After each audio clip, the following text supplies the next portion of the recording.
Hello friends, कैसे हैं आप सब। तो डियर, आज का जो क्लास है ये क्लास 6 का चैप्टर 7 है, अशोक एक अनोखा सम्राट। और आज इस टॉपिक से जो है हम लोग एमसीक्यू क्वेश्चन करने वाले हैं। इस चैप्टर का डिस्क्रिप्शन हम लोग कर चुके हैं, एक एक लाइन को हम लोग पढ़े हैं एनसीईआरटी का। अगर आप अभी तक नहीं देखे तो आप प्ले लिस्ट में देख सकते हैं और उसका लिंक भी आपको डिस्क्रिप्शन बॉक्स में मिल जाएगा। हम लोग स्टार्ट करते हैं डियर आज का क्लास। तो देखिए, जब एक ही परिवार के सदस्य एक के बाद एक शासक बनते हैं तो फिर इस परिवार को अक्सर क्या कहा जाता है, मतलब डैश कहा जाता है, राजवंश, सम्राट, मौर्य, महाजनपद। तो याद रखिएगा, उसको हम लोग क्या कहते हैं, राजवंश कहते हैं। नेक्स्ट क्वेश्चन है आपका, साम्राज्य राज्यों से कैसे भिन्न है। देखिए, ये एनसीईआरटी में दिया हुआ है और ऐसे ही जो स्टेटमेंट बेस्ड क्वेश्चन आता है आपको, जहाँ पे इस तरीके से स्टेटमेंट दिया जाएगा और दो तीन ऑप्शन, जैसे कि 1 और सही है, 2 सही है, ठीक है ना। जैसे आप देखे होंगे स्टेटमेंट बेस्ड जो क्वेश्चन आता है, तो देखिए यहाँ पे राज्य जो है साम्राज्य से कैसे अलग है। पहला तो स्टेटमेंट ये है कि साम्राज्य राज्यों से बड़े होते हैं। दूसरा ये है कि साम्राज्य को बड़ी सेनाओं द्वारा सुरक्षित करने की आवश्यकता होती है। तीसरा ये है कि साम्राज्य को बड़ी संख्या में अधिकारियों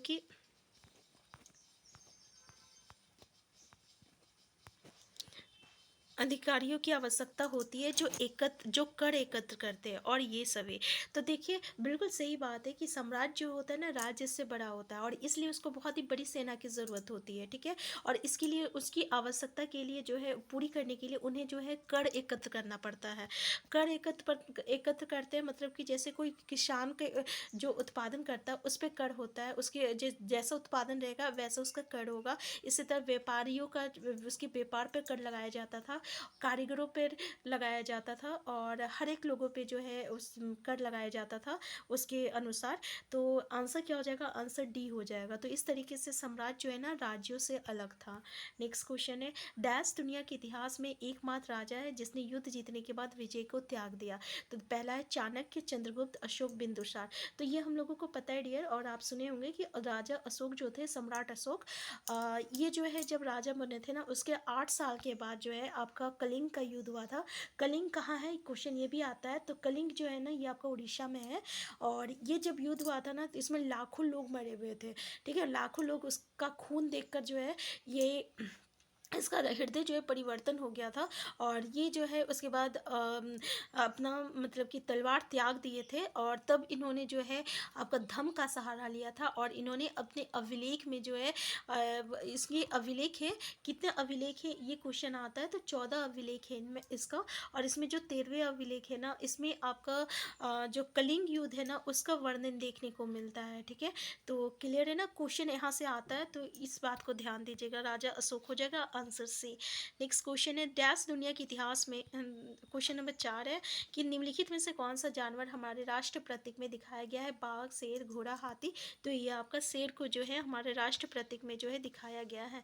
नेक्स्ट क्वेश्चन है, हमारे राष्ट्र प्रतीक में कितने शेर दिखाए गए हैं। 2, 3, 4, 5। तो याद रखिएगा, पूरे 4 शेर जो है हमारे राष्ट्र प्रतीक में दिखाए गए हैं। नेक्स्ट है, अशोक ने युद्ध नीति को किस युद्ध का बाद त्याग दिया था। तो देखिए, राजा सम्राट जो है ना युद्ध किए थे, काफ़ी युद्ध किए थे, उसमें उन्होंने हर युद्ध में विजय प्राप्त किए थे। लेकिन जब वो उन्होंने कलिंग का युद्ध लड़े थे तो उसमें जो खून खराबा हुआ था इनका, उनको देखकर जो है उनका हृदय परिवर्तन हो गया था और इसके बाद जो है उन्होंने युद्ध का त्याग देने का निर्णय लिया था। तो आंसर ए जो रहेगा ये इसका करेक्ट आंसर हो जाएगा। नेक्स्ट क्वेश्चन है आपका कि मौर्य वंश के संस्थापक कौन थे। बिंबिसार, चंद्रगुप्त मौर्य, अशोक और चाणक्य।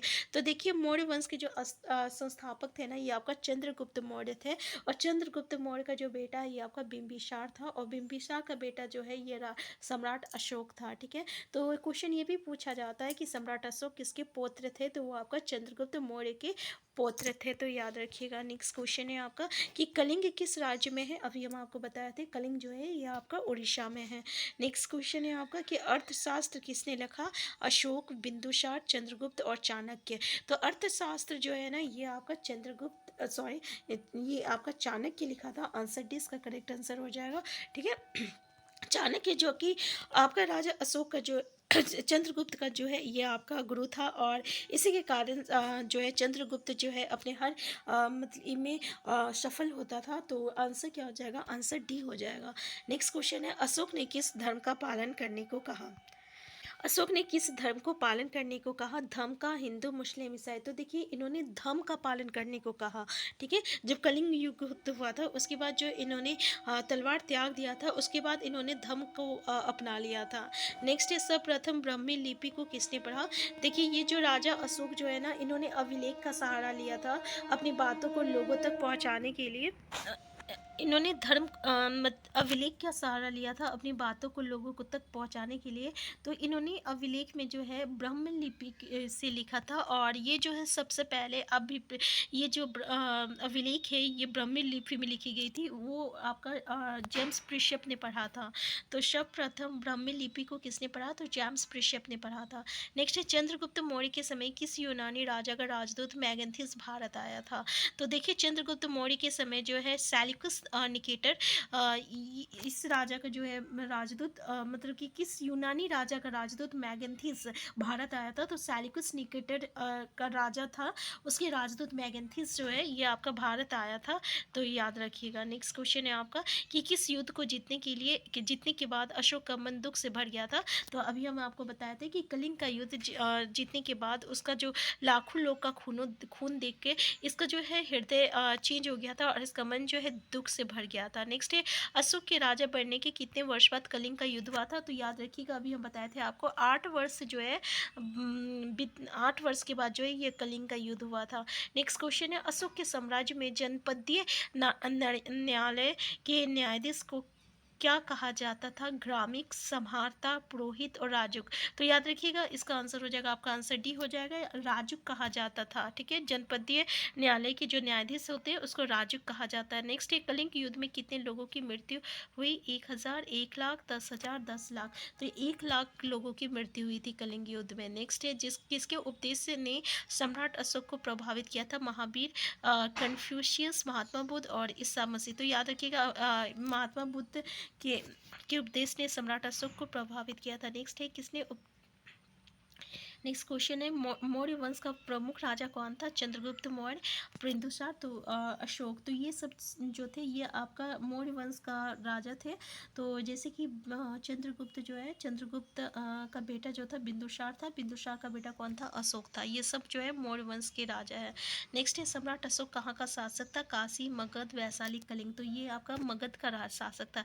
देखिए ये जो मगध जो था ना ये आपका बहुत ही शक्तिशाली शासक बन गया था, और राजा अशोक जो था ये आपका मगध का शासक था। नेक्स्ट क्वेश्चन है, दक्षिण भारत में 2200 से लेकर 1800 साल पूर्व तक किस वंश का शासक था? चोलों का था, चेरों का था, पांड्यों का था, ये उपयुक्त सभी। तो आंसर क्या हो जाएगा? इन सभी का शासक था, याद रखिएगा। नेक्स्ट क्वेश्चन है, मौर्य साम्राज्य का पतन लगभग कितने वर्ष पहले हो गया था? 2200 साल या 2300 साल या 2000 साल या 2100 साल। तो याद रखिएगा 22 साल पहले जो है इनका पतन हो गया था मौर्य साम्राज्य का। नेक्स्ट है, अशोक के अधिकांश शिलालेख देश भाषा में थे? संस्कृत, मगध, प्राकृत और हिंदी। तो याद रखिएगा इनकी जो भाषा थी आपका प्राकृत भाषा में था। नेक्स्ट है, प्राकृत भाषा जो थी ना ये आपका आम भाषा थी, यानी आम बोलचाल में जो भाषा बोले जाते थे वो आपका प्राकृत भाषा थी, और इसी भाषा में जो है अशोक के अधिकतर अभिलेख देखने को मिला है। नेक्स्ट है, शेरों की चित्र को कहाँ पर एक विशाल स्तंभ पर लगाया गया था? वाराणसी, सारनाथ, उज्जैन, दिल्ली। तो ये आपका सारनाथ में लगाया गया था, आंसर बी हो जाएगा। नेक्स्ट क्वेश्चन है आपका, इतिहास के महानतम राजाओं में से एक राजा कौन था? अशोक, धनानंद, चरक, बाणभट्ट। तो ये आपका अशोक जो था सबसे महानतम राजा में से एक राजा था। नेक्स्ट है, कलिंग का प्राचीनतम नाम क्या है? तटीय उड़ीसा, पश्चिम उड़ीसा, पश्चिमी उड़ीसा और पूर्वी उड़ीसा। तो याद रखिएगा कलिंग जो है ये आपका तटीय उड़ीसा का प्राचीन नाम है। नेक्स्ट क्वेश्चन है आपका, चंद्रगुप्त की किस शासक ने मौर्य शासन की स्थापना में सहायता की थी? अशोक, कौटिल्य और धनानंद और बाणभट्ट। तो चंद्रगुप्त जो है कि किस शासक ने मौर्य शासन की स्थापना में सहायता की थी? तो ये आपका कौन थे? आपका कौटिल्य थे, आंसर बी हो जाएगा। नेक्स्ट क्वेश्चन है आपका, अशोक के शिलालेख डैश लिपि में लिखे गए थे? ब्राह्मी, देवनागरी, प्राकृत। तो ये आपका ब्राह्मी लिपि में जो है लिखे गए थे। नेक्स्ट क्वेश्चन है आपका कि कलिंग का आधुनिक नाम क्या है? पटना, उड़ीसा, केरल, बिहार। तो याद रखिएगा बिहार, उड़ीसा जो है कलिंग का आधुनिक नाम है, हम आपको पहले भी ये बता चुके हैं। नेक्स्ट है, वल्लभी नामक स्थान नेक्स्ट क्वेश्चन है, अशोक किसके उपदेशों से प्रेरित हुए? महात्मा बुद्ध, वर्धमान, महावीर और गुरु नानक देव, कोई नहीं। तो ये आपको पता है कि अशोक जो है ये आपका महात्मा बुद्ध के उपदेश से जो है प्रेरित हुए थे। तो डियर, यहाँ पे जो है हम लोग इस चैप्टर को कंप्लीट कर चुके हैं और इस चैप्टर का जो है हम लोग पूरे एक्सप्लेनेशन भी किए हैं। तो आपको उसका लिंक डिस्क्रिप्शन बॉक्स में मिल जाएगा। तो अगर आप चैनल में नए हैं, चैनल को सब्सक्राइब कर लीजिएगा। वीडियो हेल्पफुल होगा तो प्लीज़ लाइक शेयर करना मत भूलिएगा। और आपको व्हाट्सएप ग्रुप दिया हुआ है, आप उसमें ज्वाइन कर सकते हैं। वहाँ पे आपको सारा PDF फाइल मिल जाएगा। हम फिर मिलते हैं नेक्स्ट क्लास में। Thank you.